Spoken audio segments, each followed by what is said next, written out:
Eutifrón de Platón. Traducido por Patricio de Azcárate. Obras completas de Platón, tomo primero, Madrid 1871. Esta es una grabación del libro. ¡Qué novedad, Sócrates! ¿Abandonas tus hábitos del liceo para venir al pórtico del rey? Tú no tienes, como yo, procesos que te traigan aquí. Lo que me trae aquí es peor que un proceso. Es lo que los atenienses llaman negocio de Estado. ¿Qué es lo que me dices? Precisamente alguno te acusa, porque jamás creeré que tú acuses a nadie. Seguramente que no. ¿Es otro el que te acusa? Sí. ¿Y quién es tu acusador? Yo no le conozco bien. Me parece ser un joven que no es conocido aún y que creo se llama Melito, de la villa de Pitos. Si recuerdas algún Melito de Pitos de pelo laso, barba escasa y nariz aguileña, ese es mi acusador. No le recuerdo, Sócrates. Pero, ¿cuál es la acusación que intenta contra ti? ¿Qué acusación? Una acusación que supone no ser un hombre ordinario, porque en los pocos años que cuenta no es poco estar instruido en materias tan importantes. Dice que sabe lo que hoy día se trabaja para corromper la juventud y que sabe quiénes son los corruptores. Sin duda, este joven es mozo muy entendido, que habiendo conocido mi ignorancia viene a acusarme de que corrompo sus compañeros y me arrastra ante el tribunal de la patria como madre común. Y es preciso confesarlo, es el único que me parece conocer los fundamentos de una buena política, porque la razón quiere que un hombre de Estado comience siempre por la educación de la juventud para hacerla tan virtuosa cuanto pueda serlo, a la manera que un buen jardinero fija su principal cuidado en las plantas tiernas para después extenderlo a las demás. Sin duda Melito observa la misma conducta y comienza por echarnos fuera a nosotros, los que dice que corrompemos la flor de la juventud. Y después que lo haya conseguido, extenderá indudablemente sus cuidados benéficos a las demás plantas más crecidas, y de esta manera hará a su patria los más grandes y numerosos servicios, porque no podemos prometernos menos de un hombre que comienza con tan favorables auspicios. Ojalá sea así, Sócrates. Pero me temo que ha de ser todo lo contrario, porque atacándote a ti, me parece que ataca a su patria en lo que tiene de más sagrado. Pero te suplico me digas qué es lo que dice que tú haces para corromper la juventud. Cosas que por lo pronto al escucharlas parecen absurdas, porque dice que fabrico dioses, que introduzco otros nuevos y que no creo en los dioses antiguos. He aquí de lo que me acusa. Ya entiendo. Es porque tú supones tener un demonio familiar que no te abandona. Bajo este principio, él te acusa de introducir en la religión opiniones nuevas, y con eso viene a desacreditarte ante este tribunal, sabiendo bien que el pueblo está siempre dispuesto a recibir esta clase de calumnias. ¿Qué me sucede a mí mismo cuando en las asambleas hablo de cosas divinas y predigo lo que ha de suceder? Se burlan todos de mí como de un demente. Y no es porque no se hayan visto realizadas las cosas que he predicho, sino porque tienen envidia a los que son como nosotros. ¿Y qué se hace en este caso? El mejor partido es no curarse de ello y seguir uno su camino. Mi querido Eutifrón, no es un gran negocio el verse algunas veces mofado, porque al cabo los atenienses, a mi parecer, se cuidan poco de examinar si uno es hábil, con tal que no se mezcle en la enseñanza. Pero si se mezcla, entonces montan en cólera, ya sea por envidia, como tú dices, o por cualquiera otra razón.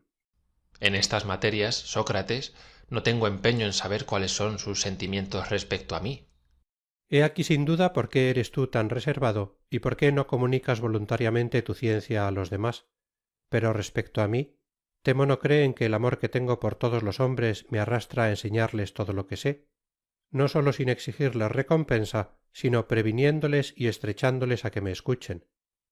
Que si se limitasen a mofarse de mí, como dices, se mofan de ti, no sería desagradable pasar aquí algunas horas de broma y diversión. Pero si toman la cosa seriamente, sólo vosotros los adivinos podéis decir lo que sucederá.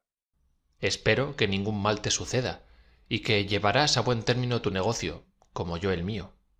Luego tienes aquí algún negocio, y eres defensor o acusador. Acusador. ¿A quién persigues? Cuando te lo diga, me creerás loco. ¿Cómo? ¿Acusas a alguno que tenga alas? El que yo persigo, en lugar de tener alas, es tan viejo que apenas puede andar. ¿Quién es? Mi padre. ¿Tu padre? Sí, mi padre. Ah, ¿de qué le acusas? De homicidio, Sócrates. De homicidio, por Hércules. He aquí una acusación que está fuera del alcance del pueblo, que no comprenderá jamás que pueda ser justa, en términos que un hombre ordinario tendría mucha dificultad en sostenerla. Un hecho semejante estaba reservado para un hombre que ha llegado a la cima de la sabiduría. Sí, por Hércules, a la cima de la sabiduría. ¿Es alguno de tus parientes a quien tu padre ha dado muerte? Indudablemente debe ser así, porque por un extraño no habías de acusar a tu padre. Qué absurdo, Sócrates, creer que en esta materia haya diferencia entre un pariente y un extraño. Lo que es preciso tener presente es si el que ha dado muerte lo ha hecho justa o injustamente. Si es justamente, es preciso dejarle en paz, pero si es injustamente, tú estás obligado a perseguirle, cualquiera que sea la amistad o el parentesco que haya entre vosotros. Sería hacerte cómplice de su crimen si mantuvieras relaciones con él y no pidieras su castigo, que es el único que puede absolver a ambos. Mas voy a ponerte al corriente del hecho que motiva la acusación. El muerto era uno de nuestros colonos que llevaba una de nuestras heredades cuando habitábamos en Naxos. Un día que había bebido con exceso, se remontó y encarnizó tan furiosamente contra uno de nuestros esclavos que le mató. Mi padre ató de pies y manos al colono, lo sumió en una profunda olla y en el acto envió aquí a consultar a uno de los exégetas para saber lo que debía hacer, sin curarse más del prisionero, y abandonándole como un asesino, cuya vida era de poca importancia. Así fue que murió, porque el hambre, el frío y el peso de las cadenas le mataron antes que el hombre que mi padre envió volviese. Con este motivo, y vista mi actitud, toda la familia se subleva contra mí, porque mediando un asesino acuso a mi padre de un homicidio, que ellos pretenden que no ha cometido, y aun dado el caso de que le hubiera cometido, sostienen que yo no debería perseguirle, puesto que el muerto era un malvado y un asesino, y que por otra parte es una acción impía que un hijo persiga a su padre criminalmente. Tan ciegos están sobre el conocimiento de las cosas divinas y tan incapaces para discernir lo que es impío de lo que es santo. Pero, por Júpiter, ¿crees, Eutifrón, tú que conoces tan exactamente las cosas divinas y que distingues con precisión lo que es santo y lo que es impío, que habiendo pasado las cosas de la manera que dices, puedas perseguir a tu padre sin temor de cometer una impiedad? Me estimaría bien poco, y Eutifrón no tendría ventaja sobre los demás hombres si no conociese todas estas cosas perfectamente.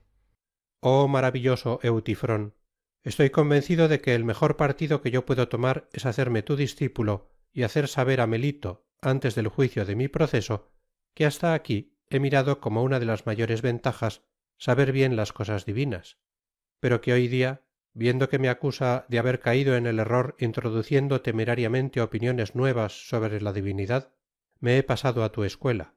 Así pues, le diré, Melito, si confiesas que Eutifrón es hábil en estas materias y que sus opiniones son buenas, te declaro que tengo los mismos sentimientos que él. Por consiguiente, cesa de perseguirme, y si por lo contrario crees que Eutifrón no es ortodoxo, emplaza al maestro antes de tomarla con el discípulo, puesto que él es el que pierde a los dos ancianos, su padre y yo. A mí, por enseñarme una religión falsa, y a su padre por perseguirle, fundado en los principios de esta misma religión. Pero si se desentiende de mi petición y continúa en perseguirme, o dejándome se dirige a ti, tú no dejarás de comparecer y decir lo mismo que yo le hubiera significado.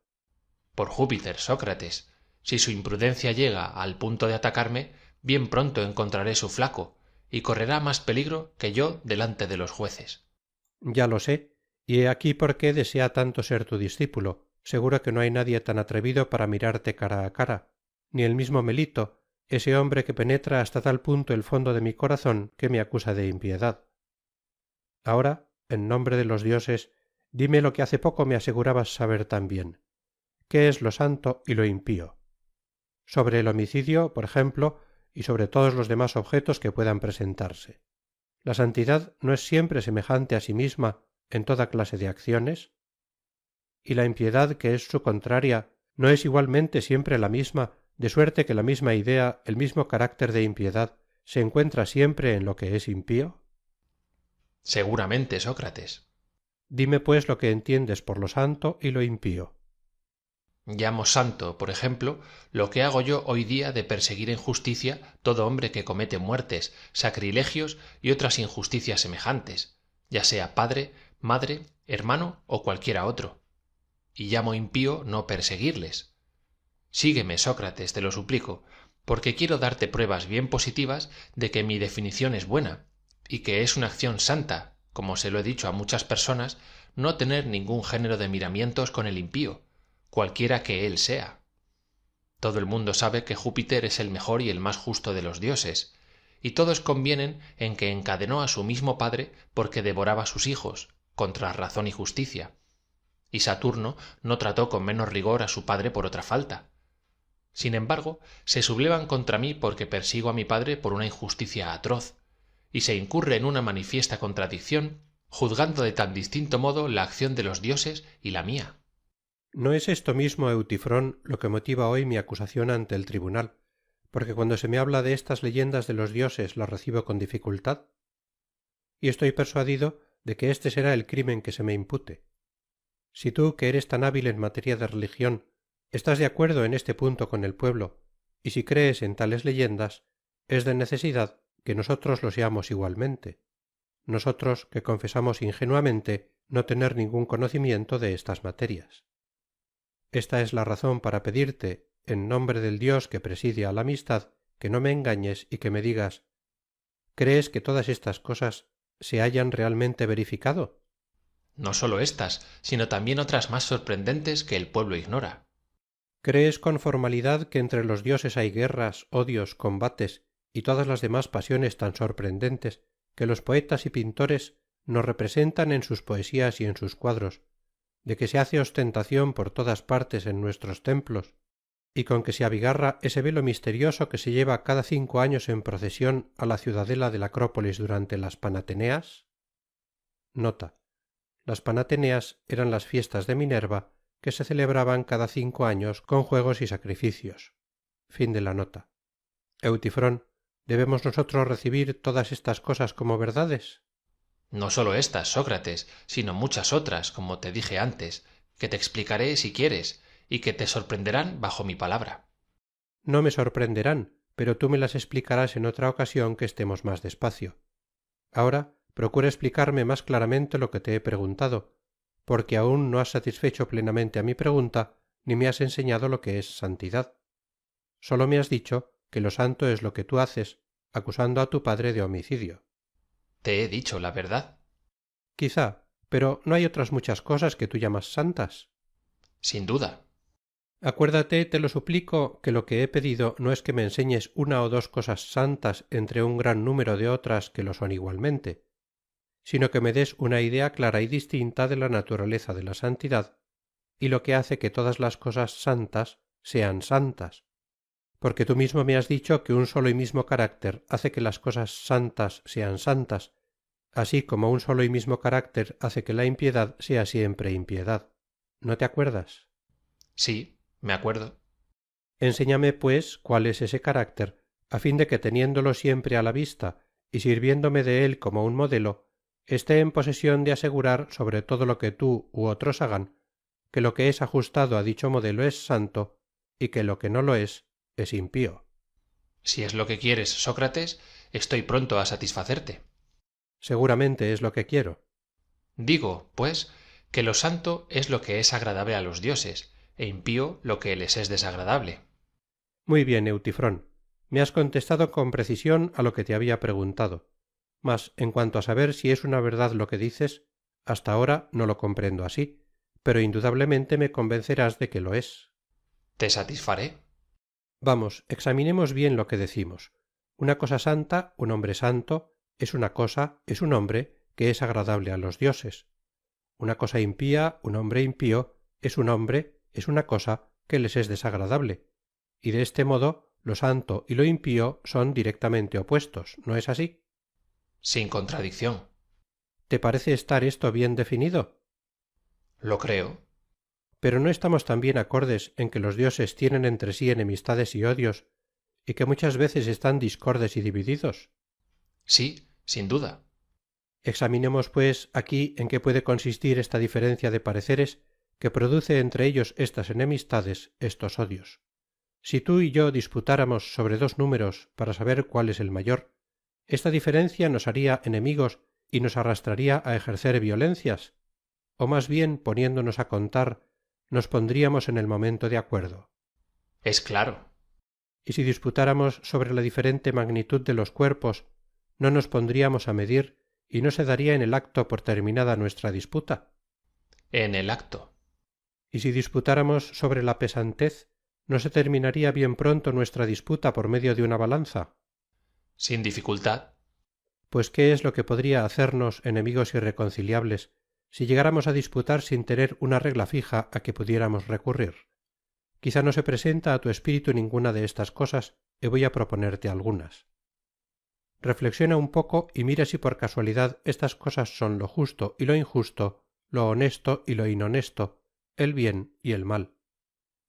Porque ¿no son estas las que por falta de una regla suficiente para ponernos de acuerdo en nuestras diferencias nos arrojan a deplorables enemistades? Y cuando digo nosotros, entiendo todos los hombres. He aquí, en efecto, la causa de nuestros disentimientos. Y si es cierto que los dioses tienen diferencias entre sí sobre cualquier cosa, ¿no es preciso que recaigan necesariamente sobre alguna de las mismas que dejo expresadas? Eso es de toda necesidad. Por consiguiente, según tú, excelente Eutifrón, los dioses están divididos sobre lo justo y lo injusto, sobre lo honesto y lo inhonesto, sobre lo bueno y lo malo, porque ellos no pueden tener otro objeto de disputa. ¿No es así? ¿Cómo lo dices? Y las cosas que cada uno de los dioses encuentra honestas, buenas y justas, las ama y aborrece las contrarias. Sin dificultad. Según tú, una misma cosa parece justa a los unos e injusta a los otros, y este disentimiento es la causa de sus disputas y de sus guerras. ¿No es así? Sin duda. Se sigue de aquí que una misma cosa es amada y aborrecida por los dioses, y les es al mismo tiempo agradable y desagradable. Así parece. Y por consiguiente, lo santo y lo impío son una misma cosa, según tú. La consecuencia parece ser exacta. Aún no has respondido a mi pregunta, incomparable Eutifrón, porque yo no te preguntaba lo que es a la vez santo e impío, agradable y desagradable a los dioses, de manera que podrá suceder muy bien, sin milagro, que la acción que haces hoy persiguiendo en juicio a tu padre, agrade a Júpiter y desagrade a Caelo y a Saturno, que sea agradable a Vulcano y desagradable a Juno, y así a todos los demás dioses que no estén conformes en una misma opinión. Pero yo creo, Sócrates, que sobre esto no hay disputa entre los dioses, y que ninguno de ellos quiere que el que ha cometido una muerte injusta quede impune. Tampoco hay hombre que lo pretenda. ¿Has oído jamás que se haya atrevido nadie a sostener que el que ha cometido una muerte infamemente, o cometido cualquier otra injusticia, pueda quedar sin castigo? No se oye ni se ve en todas partes otra cosa en los tribunales. Dos que han cometido injusticias dicen y hacen todo cuanto pueden para evitar el castigo. Pero esas gentes, Eutifrón, ¿confiesan que han cometido injustamente aquello de que se los acusa? ¿O bien, confesándolo, sostienen que no deben ser castigados? No lo confiesan, Sócrates. No dicen ni hacen todo lo que pueden, porque no se atreven a sostener ni suponer que siendo probada su injusticia, no deban de ser castigados, sino que pretenden más bien que ellos no han cometido injusticia. ¿No es así? Es cierto. No ponen en duda que el culpable de una injusticia deba ser castigado, y la cuestión es saber quién ha cometido la injusticia, cuándo y cómo la ha cometido. Eso es cierto. ¿No es lo mismo lo que sucede en el cielo, si es cierto, como antes has confesado, que los dioses están en discordia sobre lo justo y lo injusto? ¿No sostienen los unos que los otros son injustos? ¿Estos últimos no sostienen lo contrario?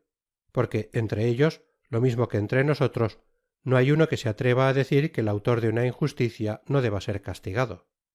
Todo lo que dices es cierto, por lo menos en general.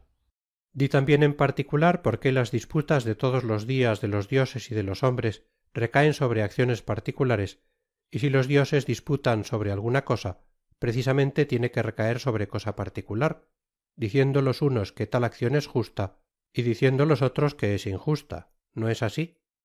Seguramente. Por consiguiente, ven acá, mi querido Eutifrón, y dime, para mi instrucción particular, ¿qué prueba cierta tienes de que los dioses todos han desaprobado la muerte de vuestro colono, el cual, de resultas de haber quitado la vida a palos a un esclavo, había sido cargado de hierros por el dueño de éste, causándole la muerte, antes que tu padre recibiese de Atenas la respuesta que esperaba? Hazme ver que en este suceso es una acción piadosa y justa que un hijo acuse a su padre de homicidio y que pida ante el tribunal su castigo, y trata de probarme, pero de una manera clara y patente, que todos los dioses aprueban la acción de este hijo. Si consigues esto, no cesaré toda mi vida de celebrar tu habilidad. Dificultad presenta, Sócrates, si bien soy capaz de demostrártelo claramente. Ya te entiendo. Me tienes por cabeza más dura que la de tus jueces, porque respecto a ellos les harás ver sin dificultad que tu colono ha muerto injustamente y que todos los dioses desaprueban la acción de tu padre. Se lo haré ver claramente con tal que quieran escucharme. Oh, no dejarán de escucharte con tal que les dirijas bellos discursos, pero he aquí una reflexión que me ocurre. En vista de lo que acabo de oírte, me decía a mí mismo, aun cuando Eutifrón me probase que todos los dioses encuentran injusta la muerte de su colono, ¿habré adelantado en la cuestión? ¿Conoceré mejor lo que es santo y lo que es impío?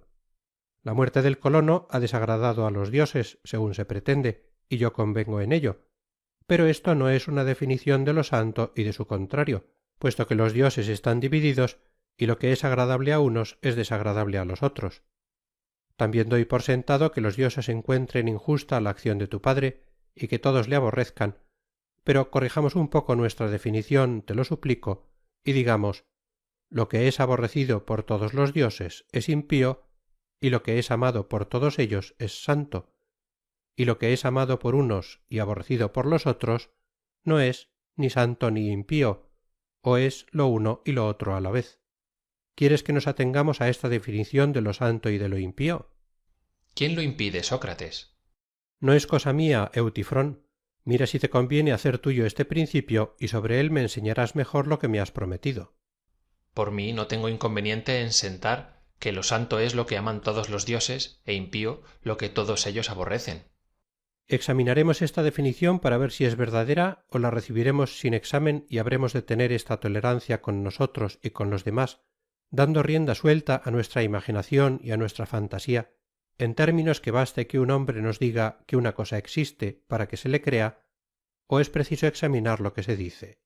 Es preciso examinar, sin duda, pero estoy seguro que el principio que acabamos de sentar es justo.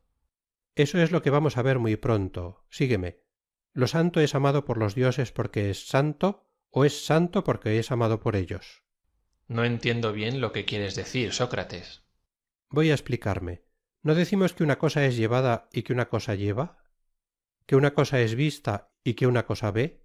¿Que una cosa es empujada y que una cosa empuja? ¿Comprendes tú que todas estas cosas son diferentes y en qué difieren? Me parece que lo comprendo. La cosa amada, ¿no es diferente de la cosa que ama?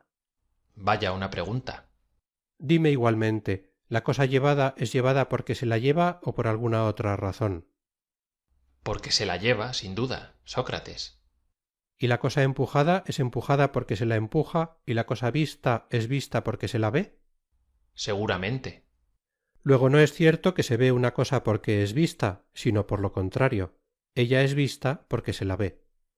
No es cierto que se empuja una cosa porque ella es empujada, sino que ella es empujada porque se la empuja. No es cierto que se lleva una cosa porque es llevada, sino que ella es llevada porque se la lleva. ¿No es esto muy claro? Ya entiendes lo que quiere decir que se hace una cosa porque ella es hecha, que un ser que padece no padece porque es paciente, sino que es paciente porque padece. ¿No es así? ¿Quién lo duda? ¿Ser amado no es un hecho o una especie de paciente? Seguramente. Sucede con lo que es amado lo mismo que con todas las demás cosas. No se ama porque es amado, sino todo lo contrario. Es amado porque se le ama. Esto es más claro que la luz. ¿Qué diremos de lo santo, mi querido Eutifrón? ¿No es amado por los dioses como tú lo has sentado? Seguramente. ¿Y es amado porque es santo o por alguna otra razón? Precisamente porque es santo. Luego es amado por los dioses porque es santo, mas ¿no es santo porque es amado? Así me parece. Pero lo santo ¿no es amable a los dioses porque los dioses lo aman? ¿Quién puede negarlo? Lo que es amado por los dioses no es lo mismo que lo que es santo, ni lo que es santo es lo mismo que lo que es amado por los dioses, como tú dices, sino que son cosas muy diferentes. ¿Cómo es eso, Sócrates? No cabe duda, puesto que nosotros estamos de acuerdo que lo santo es amado porque es santo, y que no es santo porque es amado. ¿No estamos conformes en esto? Lo confieso. ¿No estamos también de acuerdo en que lo que es amable a los dioses no lo es porque ellos lo amen, y que no es cierto decir que ellos lo aman porque es amable? Eso es cierto. Pero, mi querido Eutifrón, si lo que es amado por los dioses y lo que es santo fuesen una misma cosa, como lo santo no es amado sino porque es santo, se seguiría que los dioses amarían lo que ellos aman porque es amable. Por otra parte, como lo que es amable a los dioses no es amable sino porque ellos lo aman, sería cierto decir igualmente que lo santo no es santo sino porque es amado por ellos. Ve aquí que los dos términos, amable a los dioses y santo, son muy diferentes. El uno no es amado sino porque los dioses lo aman, y el otro es amado porque merece serlo por sí mismo. Así, mi querido Eutifrón, habiendo querido explicarme lo santo, no lo has hecho de su esencia, y te has contentado con explicarme una de sus cualidades, que es la de ser amado por los dioses. No me has dicho aún lo que es lo santo por su esencia. Si no lo llevas a mal, te conjuro a que no andes con misterios, y tomando la cuestión en su origen, me digas con exactitud lo que es santo, ya sea o no amado por los dioses, porque sobre esto último no puede haber disputa entre nosotros. Así pues, dime con franqueza lo que es santo y lo que es impío. Pero, Sócrates, no sé cómo explicarte mi pensamiento, porque todo cuanto sentamos parece girar en torno nuestro sin ninguna fijeza.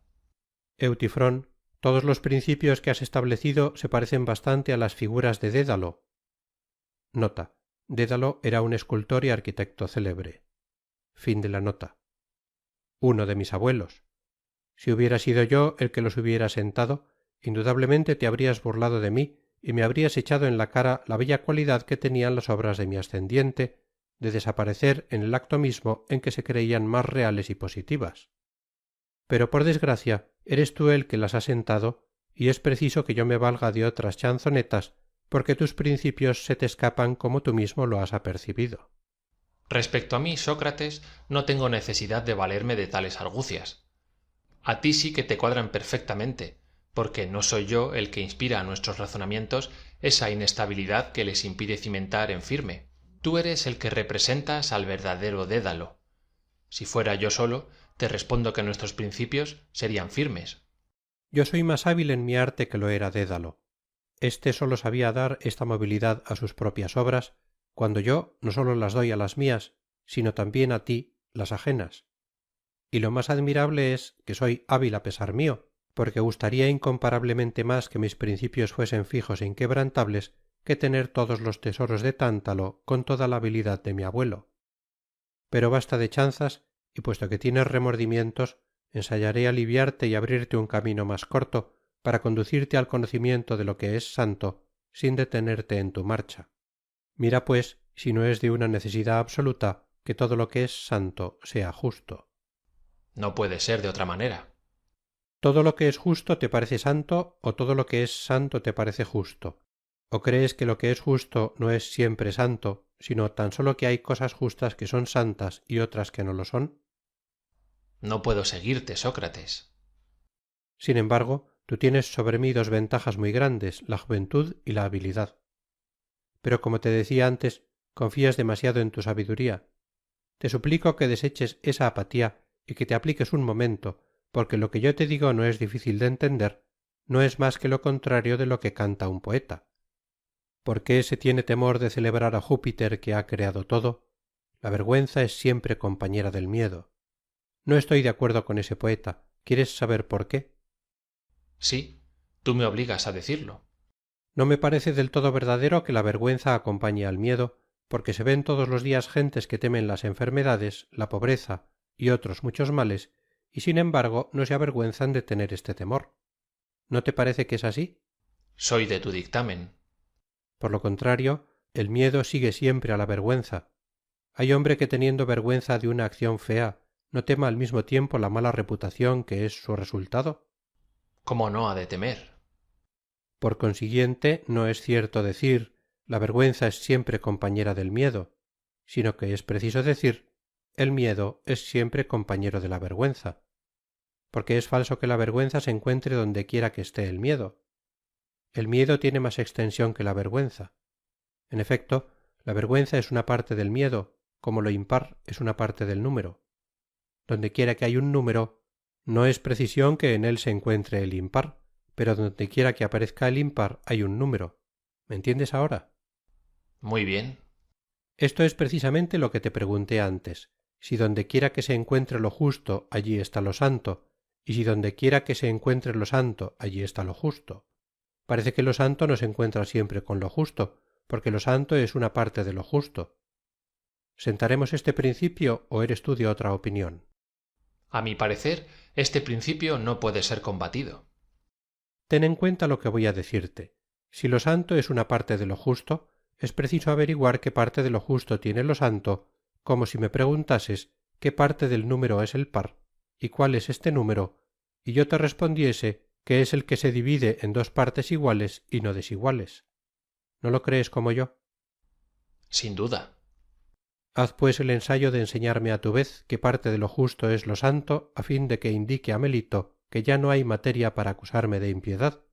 A mí, que tan perfectamente he aprendido de ti lo que es la piedad y la santidad y sus contrarias. Me parece a mí, Sócrates, que la piedad y la santidad son esta parte de lo justo, que corresponde al culto de los dioses, y que todo lo demás consiste en los cuidados y atenciones que los hombres se deben entre sí.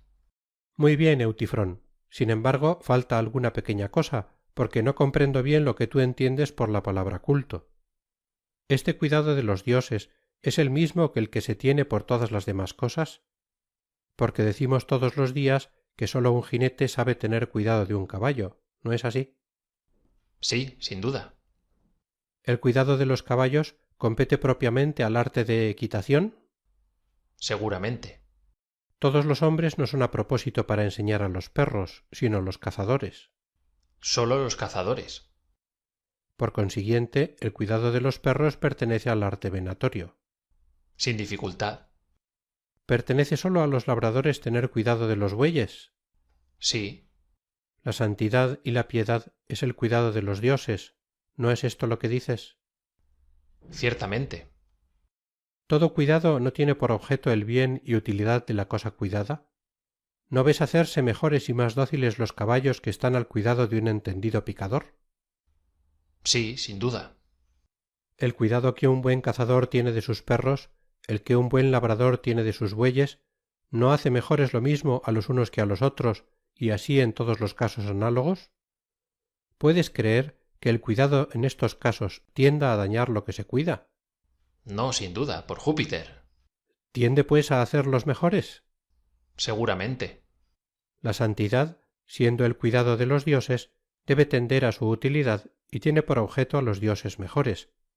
Pero ¿te atreverías a suponer que cuando ejecutas una acción santa haces mejor a alguno de los dioses? Jamás, por Júpiter. No creo tampoco que sea ese tu pensamiento, y esta es la razón por que te he preguntado cuál era el cuidado de los dioses de que querías hablar, bien convencido que no era este. Me haces justicia, Sócrates. Este es ya punto concluido, pero ¿qué clase de cuidado de los dioses es la santidad? El cuidado que los criados tienen por sus amos. Ya entiendo. ¿La santidad es como la sirviente de los dioses? Así es. ¿Podrías decirme lo que los médicos operan por medio de su arte? ¿No restablecen la salud? Sí. ¿El arte de los constructores de buques para qué es bueno? Sin duda, Sócrates, para construir buques. ¿El arte de los arquitectos no es para construir casas? Seguramente. Dime para qué puede servir la santidad este cuidado de los dioses. Es claro, tú debes saberlo, tú que pretendes conocer las cosas divinas mejor que nadie en el mundo. Con razón lo dices, Sócrates. Dime pues por Júpiter, ¿Lo que hacen los dioses es bueno, auxiliados de nuestra piedad? Muy buenas cosas, Sócrates. También las hacen los generales, mi querido amigo. Sin embargo, hay una muy principal, que es la victoria que consiguen en los combates. ¿No es verdad? Muy cierto. Los labradores hacen igualmente muy buenas cosas, pero la principal es alimentar al hombre con los productos de la tierra. Convengo en ello.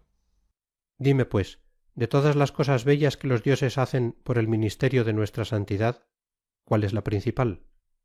Ya te dije antes, Sócrates, que es difícil explicar esto con toda exactitud. Lo que puedo decirte en general es que agradar a los dioses con oraciones y sacrificios es lo que se llama santidad, y constituye la salud de las familias y de los pueblos, en lugar que desagradar a los dioses es entregarse a la impiedad, que todo lo arruina y destruye, hasta los fundamentos. En verdad, Eutifrón, si hubieras querido, habrías podido decirme con menos palabras lo que te he preguntado. Es fácil notar que no tienes deseo de instruirme, porque antes estabas en camino y de repente te has separado de él. Una palabra más, y yo conoceré perfectamente la naturaleza de la santidad. Al presente, puesto que el que interroga debe seguir al que es interrogado, ¿no dices que la santidad es el arte de sacrificar y de orar? Muy bien, Sócrates. Sacrificar es dar a los dioses, orar es pedirles. Lo sostengo. Se sigue de este principio que la santidad es la ciencia de dar y de pedir a los dioses. Has comprendido perfectamente mi pensamiento. Esto consiste en que estoy prendado de tu sabiduría y me entrego a ti absolutamente. No temas que me desentienda ni de una sola de tus palabras. Dime, pues, ¿cuál es el arte de servir a los dioses? ¿No es, según tu opinión, darles y pedirles? Seguramente. ¿Para pedir bien no es necesario pedirles cosas que tengamos necesidad de recibir de ellos? Nada más verdadero. ¿Y para dar bien no es preciso darles en cambio cosas que ellos tengan necesidad de recibir de nosotros? Porque sería burlarse dar a alguno cosas de que no tenga ninguna necesidad. Es imposible hablar mejor. La santidad, mi querido Eutifrón, es por consiguiente una especie de tráfico entre los dioses y los hombres. Si así lo quieres, será un tráfico. Yo no quiero que lo sea si no lo es realmente, pero dime, ¿qué utilidad sacan los dioses de los presentes que les hacemos? Porque la utilidad que sacamos de ellos es bien clara, puesto que no somos partícipes del bien más pequeño que no lo debamos a su liberalidad. Pero, ¿de qué utilidad son a los dioses nuestras ofrendas? ¿Seremos tan egoístas que sólo nosotros saquemos ventaja de este comercio y que los dioses no saquen ninguna? ¿Piensas, Sócrates, que los dioses pueden jamás sacar alguna utilidad de las cosas que reciben de nosotros? Luego, ¿para qué sirven todas nuestras ofrendas? Sirven para mostrarles nuestra veneración, nuestro respeto y el deseo que tenemos de merecer su favor. Luego, Eutifrón, lo santo es lo que obtiene el favor de los dioses, y no lo que les es útil ni lo que es amado de ellos. No, yo creo que por cima de todo está el ser amado por los dioses. Lo santo, a lo que parece, es aún lo que es amado por los dioses. Sí, por cima de todo. Hablándome así, extrañas que tus discursos muden sin cesar, sin poder fijarse, y te atreves a acusarme de ser el dédalo que les da esta movilidad continua, tú que 1000 veces más astuto que Dédalo los haces girar en círculo. ¿No te apercibes que vuelven sin cesar sobre sí mismos? Has olvidado sin duda que lo que es santo y lo que es agradable a los dioses no nos ha parecido la misma cosa y que las hemos encontrado diferentes. ¿No te acuerdas? Me acuerdo.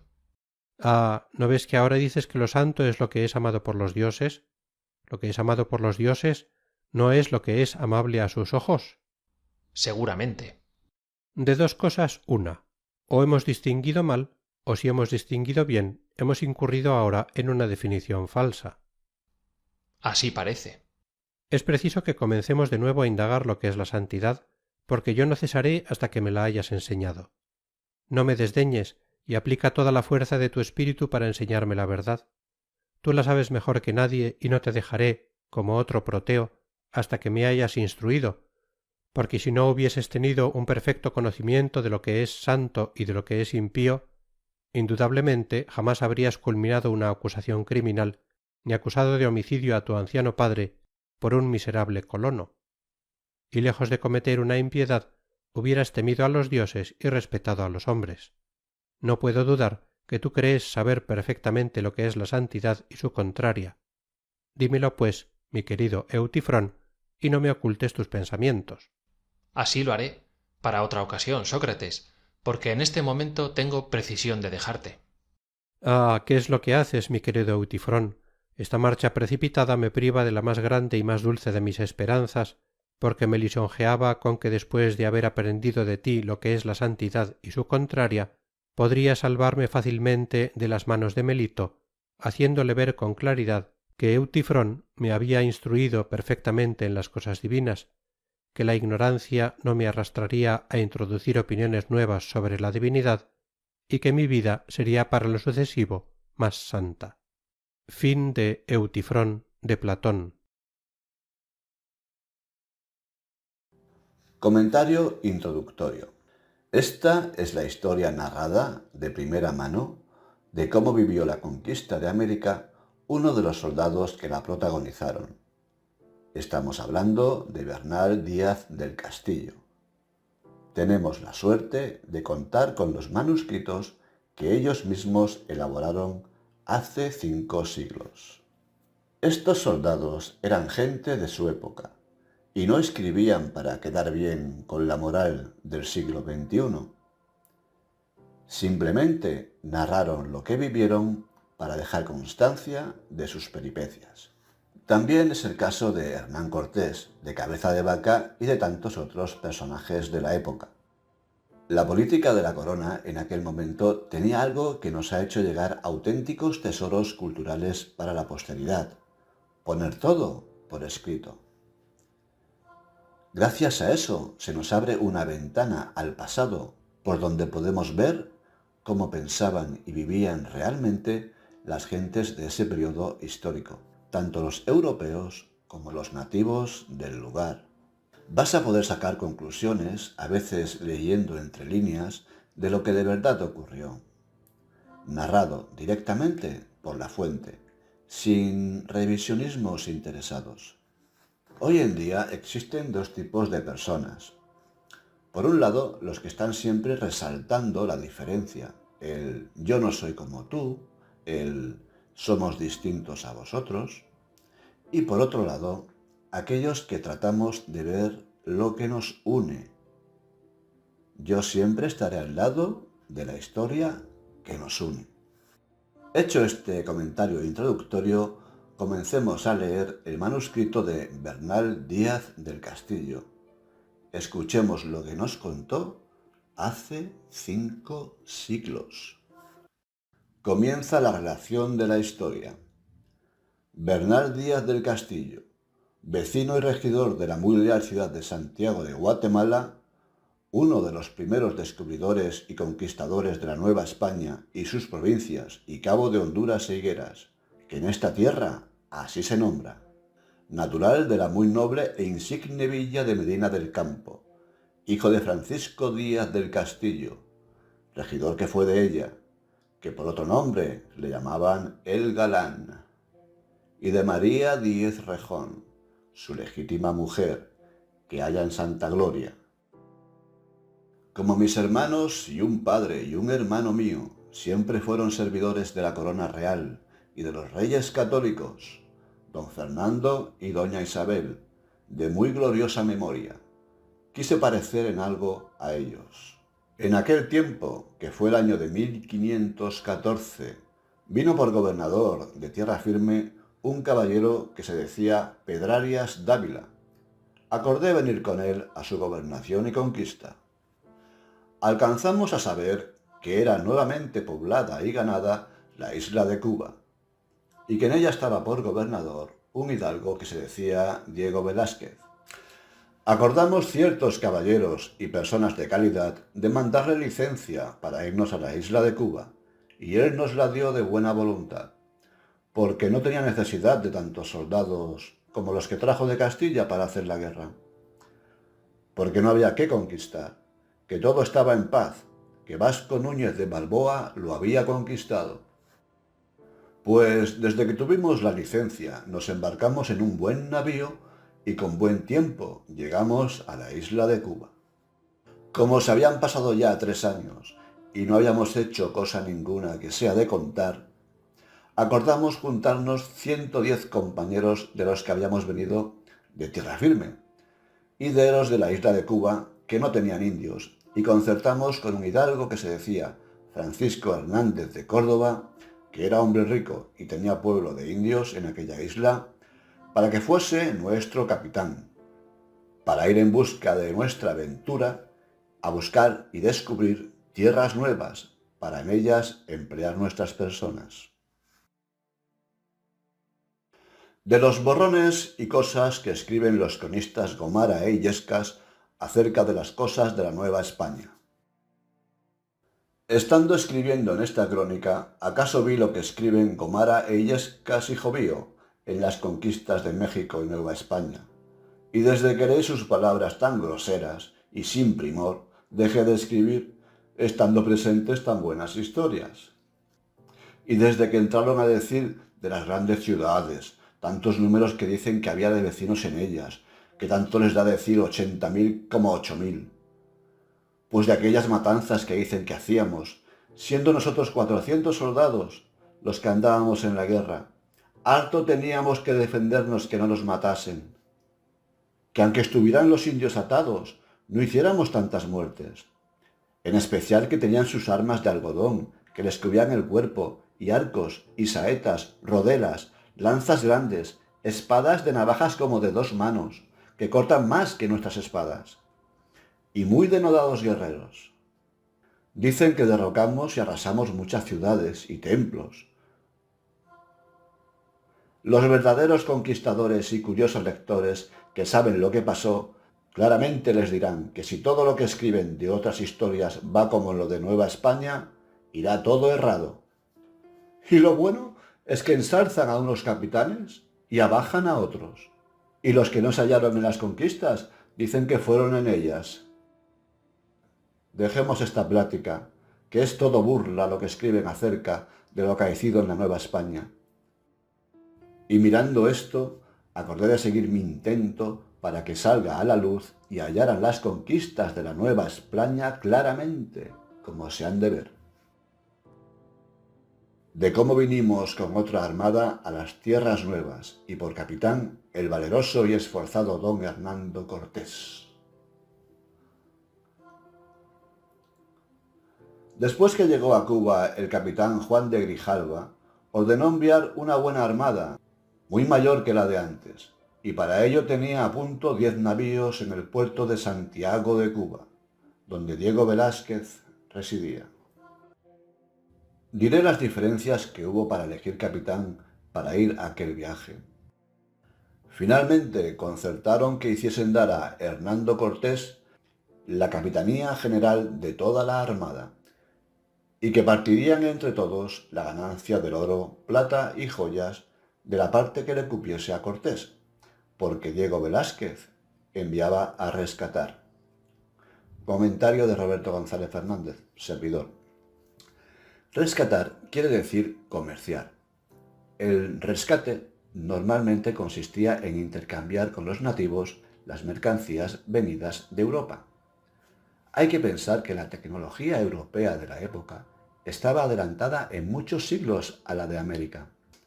Puede parecer que un simple espejo, un cuchillo de acero o una herramienta agrícola de metal no es nada, pero para los nativos era acceder a tecnología punta. Para ellos el oro, la plata y demás mercancías eran algo a lo que tenían acceso, pero unas tijeras, un hacha de metal, cuentas para usar como monedas, era algo de inmenso valor. De cómo Cortés se apercibió y entendió en las cosas que convenían para despacharse con la armada. Pues como ya fue elegido Hernando Cortés por general, comenzó a buscar todo género de armas, escopetas, pólvora y ballestas, y todos cuantos pertrechos de armas pudo haber, y a buscar rescate. Para hacer estos gastos que he dicho, no tenía de qué, porque en aquella sazón estaba muy endeudado y pobre, aunque tenía buenos indios de encomienda, y sacaba oro de las minas, mas todo lo gastaba en su persona y en atavíos de su mujer, que era recién casado. Pues como se supo esta nueva en toda la isla de Cuba, y también Cortés escribió a sus amigos para que se aparejasen para ir con él en aquel viaje. De manera que nos juntamos en Santiago de Cuba, donde salimos con la armada más de 350 soldados.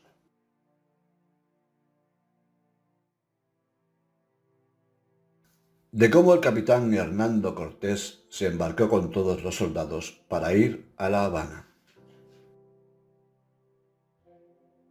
Cortés se embarcó en la nao capitana con todos los navíos para ir a la derrota de La Habana. Parece ser que las naos que llevaba en conserva no vieron a la capitana, donde iba Cortés, porque era de noche, y fueron al puerto. Pasáronse 5 días y no había nuevas ningunas de su navío, y teníamos sospecha que no se hubiese perdido, y fue acordado por todos nosotros que fuesen 3 navíos de los de menor porte en busca de Cortés. Se pasaron otros 2 días y Cortés no venía. Ya había entre nosotros bandos sobre quién sería el capitán hasta saber de Cortés. Cortés, en el paraje de la isla de Pinos, donde había muchos bajos, tocó y no pudo navegar, y mandó descargar toda la carga que se pudo sacar, porque allí cerca había tierra, donde lo descargaron. Desde que vieron que el navío estaba a flote y podía nadar, lo metieron en más hondo y tornaron a cargar lo que habían sacado en tierra. Dio vela y fue su viaje hasta el puerto de La Habana. Como en aquella tierra de La Habana había mucho algodón, hicimos armas muy bien acolchadas, porque son buenas para entre los indios, porque es mucha la vara y flecha y lanzadas que daban. Era como granizo. Nota de Roberto González Fernández.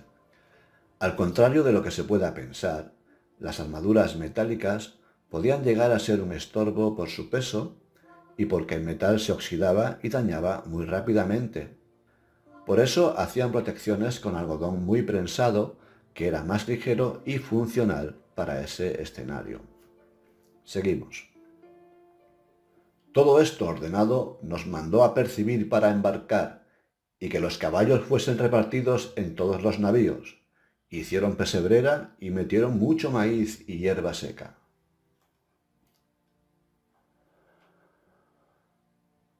Bueno, hasta aquí esta primera parte de la historia verdadera de la conquista de la Nueva España de Bernal Díaz del Castillo. Si queréis apoyarme para que siga con estos audiolibros históricos y además disfrutar de la lectura, abajo en la descripción podéis encontrar los libros.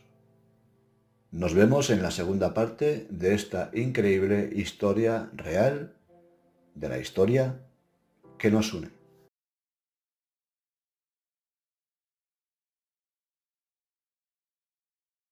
Yo, Juan Sebastián Elcano. Magallanes y la primera vuelta al mundo. Por Roberto González Fernández. Nota del autor. Esta novela histórica te llevará a lo más profundo de la épica expedición que cambió para siempre el curso de la humanidad. Desde las primeras páginas, Elcano, tu guía y narrador, te llevará de la mano a través de los mares inexplorados, las traiciones ocultas y las hazañas más heroicas, como si estuvieras leyendo su propio diario secreto. A través de sus ojos, sentirás la intensidad de cada tempestad, el dolor de cada pérdida y la gloria de cada victoria. Serás testigo de las intrigas que amenazaron con desbaratar la expedición, de los enfrentamientos con culturas desconocidas y del sacrificio supremo de hombres que, liderados por Fernando de Magallanes, se atrevieron a desafiar los límites del mundo conocido. Descubre la verdad detrás del mito. Esta historia no solo es una celebración del coraje y la tenacidad, sino también un retrato íntimo y humano de los hombres que navegaron más allá del horizonte, cambiando para siempre el destino del Imperio español. Si eres amante de la historia, la aventura y el legado del Imperio, esta novela te transportará a una de las gestas más extraordinarias jamás contadas. ¿Estás listo para navegar hacia lo desconocido junto a Elcano? La epopeya de Juan Sebastián Elcano. En una taberna oscura y bulliciosa de Sevilla, el aire está cargado con el olor a salitre y vino barato. La madera cruje bajo los pies de los marineros, curtidos por el sol y el mar, que llenan el lugar. Súbitamente, se escucha el golpe de una jarra de vino contra una de las desvencijadas pero robustas mesas. Una imponente figura se recorta entre la enrarecida atmósfera de la taberna, mientras un corro de pupilas inyectadas en vino y ron se clavan en él. Escuchadme todos, la mayoría ya me conocéis, soy Juan Sebastián Elcano.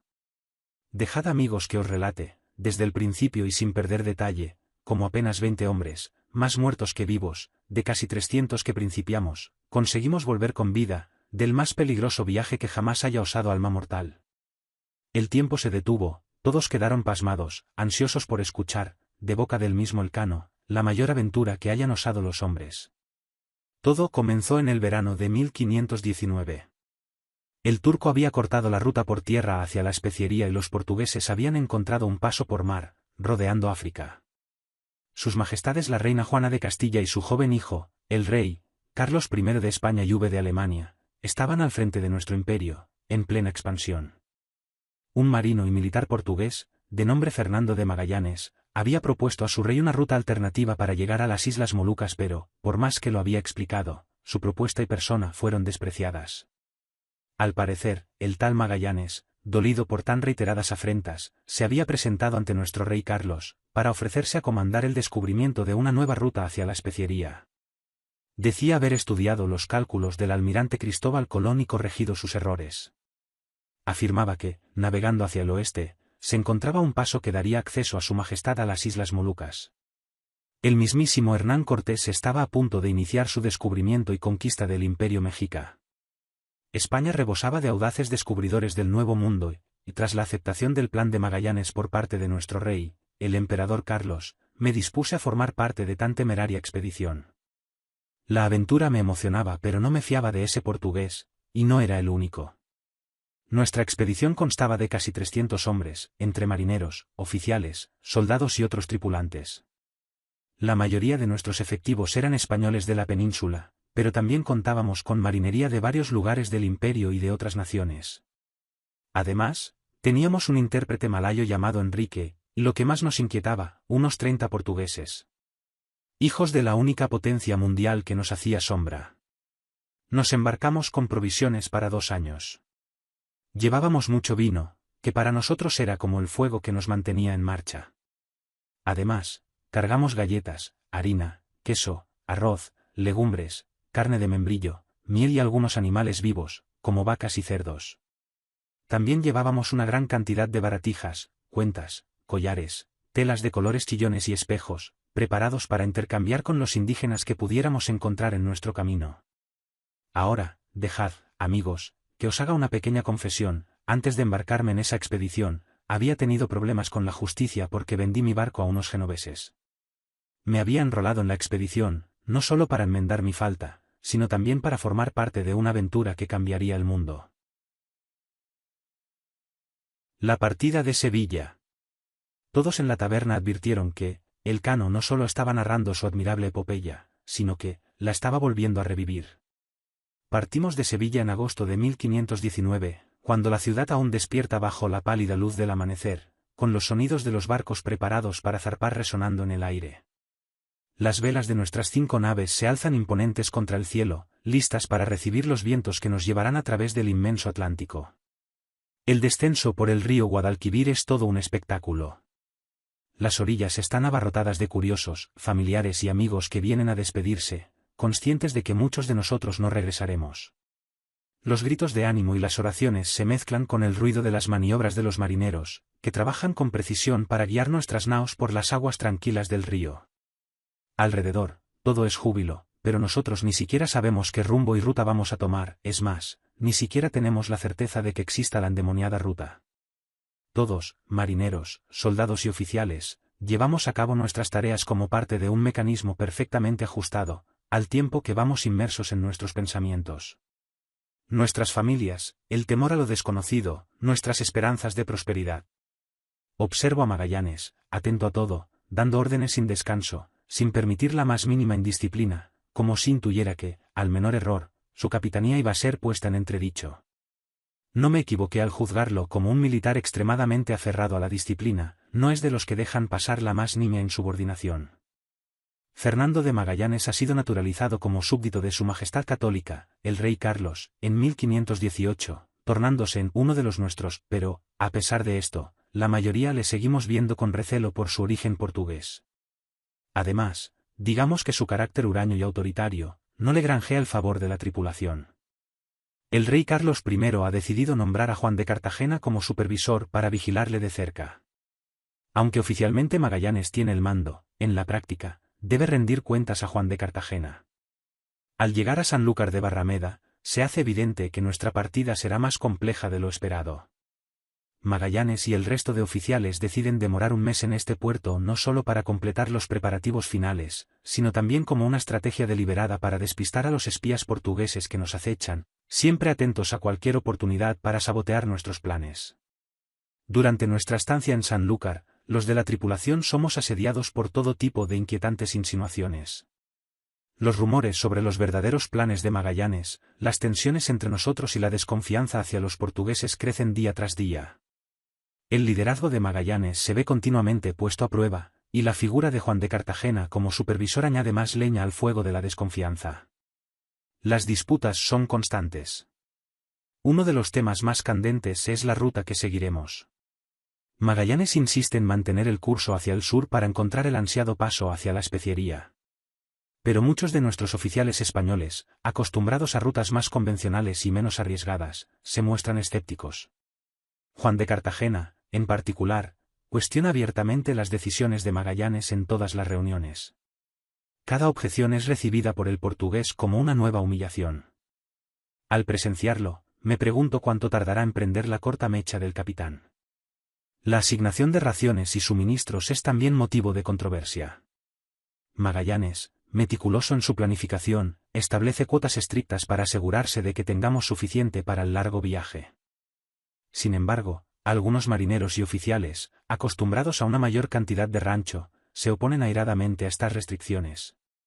Por su parte, Cartagena no duda en utilizar a estos descontentos a su favor, acusando a Magallanes de ser demasiado severo y desconfiado. Se está generando una inconmensurable tormenta, y cuando estalle, habrá que saber en qué lado de las naos apostarse. Los rumores sobre su posible traición se propagan rápidamente, sembrando el temor y la desconfianza. En una ocasión, Cartagena insinúa que Magallanes podría estar llevando a la expedición a una trampa portuguesa. No tengo más que mirar el iracundo rostro del capitán para darme cuenta de que, su paciencia, se está agotando. Ambos se miran retadores, no hay más palabras, lo cual es el peor de los presagios. Por si esto fuera poco, durante las noches en Sanlúcar, las tensiones a menudo se convierten en confrontaciones abiertas. En una taberna, un grupo de marineros discute acaloradamente sobre la capacidad de Magallanes, les veo mentar a las madres de sus contrarios, llegando casi a los golpes antes de ser separados. Me pregunto si esta expedición llegará a partir siquiera. Magallanes, aunque intenta mantener la disciplina, no puede ignorar la creciente división entre sus hombres. Finalmente, la presencia de espías portugueses en Sanlúcar solo complica más las cosas. Los rumores de sabotajes y conspiraciones son frecuentes, y cualquier contratiempo menor es rápidamente atribuido a un acto de traición. Magallanes, vigilante y cauteloso, se esfuerza por asegurar que los preparativos se completen sin problemas. Con todo esto, la presión y el estrés se marcan en su rostro y sus órdenes son cada vez más cortantes. La combinación de todas estas tensiones hace que cada día en Sanlúcar sea una prueba de fuego para Magallanes. La presencia de Juan de Cartagena, cuestionando y socavando sus decisiones, no consigue más que avivar las llamas de la discordia, dejando claro que, aunque aún no hemos zarpado, ya estamos en medio de una tormenta. Finalmente, el 20 de septiembre de 1519, con el alba apenas despuntando, partimos de Sanlúcar de Barrameda lanzando salvas de artillería. Las velas se despliegan, y los barcos comienzan a moverse en una sincronía perfecta, maniobrados por nuestros hábiles y experimentados marineros. El primer tramo, hasta las Islas Canarias. Nuestro primer destino son las Islas Canarias. A medida que nos acercamos, el paisaje se transforma en una vista impresionante de montañas volcánicas y verdes valles que se alzan desde el océano azul profundo. Las Canarias, con su mezcla de vegetación tropical y terrenos áridos, nos ofrecen un respiro después de días de ajetreada navegación. Además, posiblemente va a ser la última tierra que pisemos hasta que, con la ayuda de Dios, nuestro Señor, logremos llegar al nuevo mundo sanos y salvos. Al arribar al puerto de Santa Cruz de Tenerife, el bullicio de la ciudad portuaria nos recibe con su animado mercado, donde se comercia con productos traídos de todas partes del imperio. El aire está impregnado de los aromas de especias, frutas frescas y pescado recién capturado. Los habitantes de la isla, acostumbrados a la llegada de expediciones, observan la arribada de nuestras 5 audaces naos, con el orgullo de quien se siente parte de una gran potencia mundial. Durante nuestra breve escala en las Canarias, el reabastecimiento se lleva a cabo con eficiencia.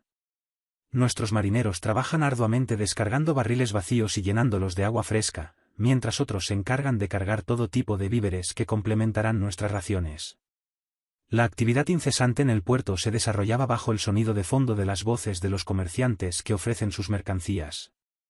Sin embargo, la armonía de la escala pronto se ve perturbada por las tensiones internas de la tripulación.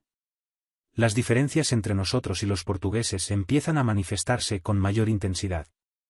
Las rivalidades y desconfianzas que habían comenzado en Sanlúcar de Barrameda, ahora se multiplican en discusiones abiertas y miradas de desdén. Magallanes, consciente de que estos desacuerdos podían poner en peligro la misión, ejerce un control férreo para evitar que los conflictos estallen en violencia. Hacia lo desconocido. Tras una breve estancia en las Canarias, nos dirigimos hacia el suroeste, buscando los vientos alisios. Nada más salir, las tormentas azotan nuestras naves con furia, poniendo a prueba la resistencia de nuestros barcos y la pericia de nuestros marineros. Tan solo salimos del temporal para ser castigados por un sol abrasador. Lo único que no nos abandona, ya bajo el frío vendaval, ya bajo el inclemente astrorrey, es el lacerante viento de ultramar. Nuestras manos encallecidas y nuestras pieles ya quemadas son tan solo la antesala de lo que nos espera. Únicamente las noches nos dan algo de reposo, pues suelen estar calmas y despejadas. Absortos, observamos las estrellas que se despliegan sobre nosotros como el mapa de un enigma ancestral. La tormenta de la discordia. Las primeras dificultades. El siguiente alba nos trae, de nuevo, vientos de desconfianza. Magallanes no manda virar hacia el oeste. Las horas pasan y continuamos rumbo sur, internándonos más y más en la ruta portuguesa que baja por la costa africana. Cartagena le exige una explicación y exhorta para que vire, de una vez, hacia el nuevo mundo. Ante esto, Magallanes da la callada por respuesta y mantiene rumbo sur. Toda la expedición es una Santa Bárbara a punto de estallar. Los rumores de que Magallanes nos está burlando para entregarnos a los portugueses se hacen más creíbles y vuelven a azotar a toda la tripulación. Han pasado varios días y estamos al borde del motín. Al nuevo alba, por fin, el capitán Magallanes da la orden de virar hacia el oeste, aunque para ese entonces ya estamos bastante más al sur de la ruta habitual. Ante la pertinaz insistencia de Juan de Cartagena, el enviado del rey, y otros capitanes, Magallanes, incomodado por tanto requerimiento, revela o, quizá debería decir, escupe por su iracunda boca, que el motivo de bajar tanto al sur es para evitar una más que previsible emboscada portuguesa. Pues, a buen seguro, nos han estado esperando en algún punto de la ruta habitual. Las miradas de Cartagena y Magallanes echan más chispas que una descarga de fusilería. Para poner aún más en entredicho la ruta que Magallanes ha decidido, nuestro avance se ralentiza al poco de virar. La ausencia de viento da un descanso a nuestros cuerpos pero inquieta nuestros espíritus. Estamos en medio de las temidas calmas marinas, las cuales pueden detener hasta la muerte a la más soberbia flota. Nuestras reservas de agua son suficientes para cruzar el océano pero, si nos demoramos mucho más de lo previsto en alcanzar el nuevo mundo, nos quedaremos sin agua y estaremos lejos de cualquier socorro por navegar fuera de las rutas de navegación habituales. Cada nudo de avance que pierden nuestras naves, se atan las entrañas de toda la angustiada expedición. Nuestros peores presagios se han hecho realidad. Llevamos 20 días atrapados con vientos contrarios que nos obligan a arriar las velas para evitar retroceder. La falta de avance y las difíciles condiciones del mar solo agravan el descontento de la tripulación. Estamos detenidos en medio del océano, con las provisiones agotándose día tras día. En ese clima de expectación, muchos dicen: ¿qué más necesita Cartagena para dar un golpe de mano? Si nos demoramos más en virar hacia las Canarias moriremos de sed. Cartagena, armado con sobrados motivos, sabe que es llegado el momento de poner en su sitio a ese portugués. El Consejo de Capitanes. El estado de ánimo a bordo se deteriora aún más, todo está a punto de irse a pique, y Cartagena fuerza la situación para que se convoque un consejo de capitanes. Es en este consejo, realizado durante una de las calmas más intensas, donde la tensión entre Magallanes y los de Cartagena finalmente explota. Juan de Cartagena, el enviado por el rey, se encara con Magallanes asediándole con todo tipo de reproches y menosprecios. La situación escala rápidamente, llegando a un punto en el que la furia es tal que Magallanes desata toda la inquina que ha estado tragando. Con voz atronadora aunque jadeante, ordena que se le pongan grilletes a Juan de Cartagena, declarándole preso. Esta decisión nos sorprende a todos y nos deja en un estado de asombro y estupefacción. Nunca hubiéramos pensado que, el portugués, tuviera la osadía de mandar arrestar al enviado del rey. Nuestras naves están atrapadas en mitad del océano, pero nosotros nos sentimos aún más presos y a la deriva. Nadie sabe qué va a ocurrir en el siguiente instante, el futuro de nuestra misión se tambalea como los frágiles cascarones en los que navegamos. El arresto de Cartagena. El arresto de Juan de Cartagena ha conmocionado a toda la expedición. Cartagena, enrojecido por la ira y la humillación, es trasladado a la bodega de la nao donde, a partir de ahora, estará prisionero. La decisión de Magallanes ha creado un mortal abismo entre él y el resto de los capitanes españoles. La travesía tras el arresto del enviado del rey deriva en más intrigas soterradas que Cartagena continúa alimentando desde su prisión. Nuestra flota, atrapada en mitad del océano, continúa enfrentando vientos contrarios y exasperantes calmas que amenazaban con convertirnos a todos en un puñado de esqueletos, tripulando unas naos fantasmas, como las de las terroríficas historias que se cuentan entre los lobos de mar. Tras varios días de desesperación, los vientos vuelven por fin, pero los negros nubarrones que se ciernen sobre nosotros no presagian nada bueno. Nunca había visto tan furiosos vientos. Arriamos nuestras velas, pero, aún así y a pesar de estar ya plegadas, muchas son desgarradas. La lluvia no cesa y las acechantes olas barren la cubierta a la caza de los desventurados que bajen su guardia. Nuestras naos son zarandeadas sin compasión y todos tememos que los escasos centímetros de madera que nos separan del inclemente abismo acaben por quebrarse poniendo fin a nuestras vidas y esperanzas. Ya es noche cerrada y la tempestad parece dispuesta a aplastarnos contra el fondo para que no quede memoria de nuestra gesta.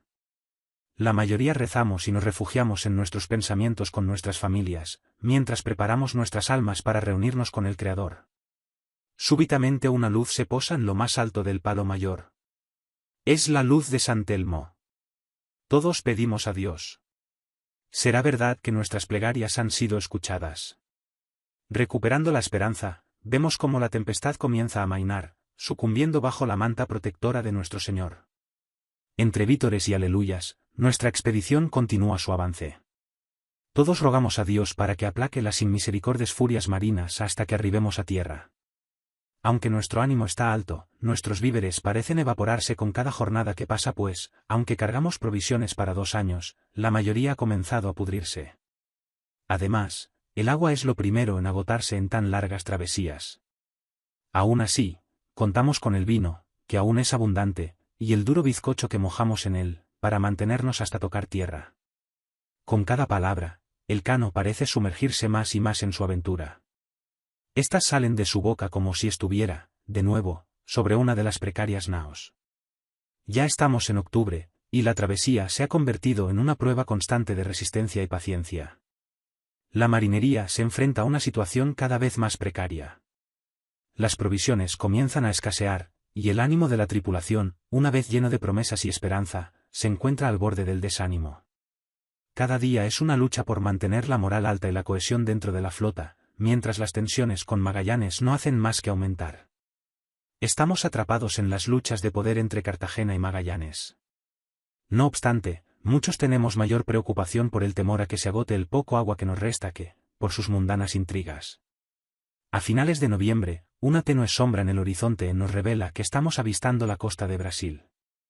Sin embargo, no podemos dejarnos llevar por el entusiasmo, pues esa región está bajo dominio portugués según el Tratado de Tordesillas.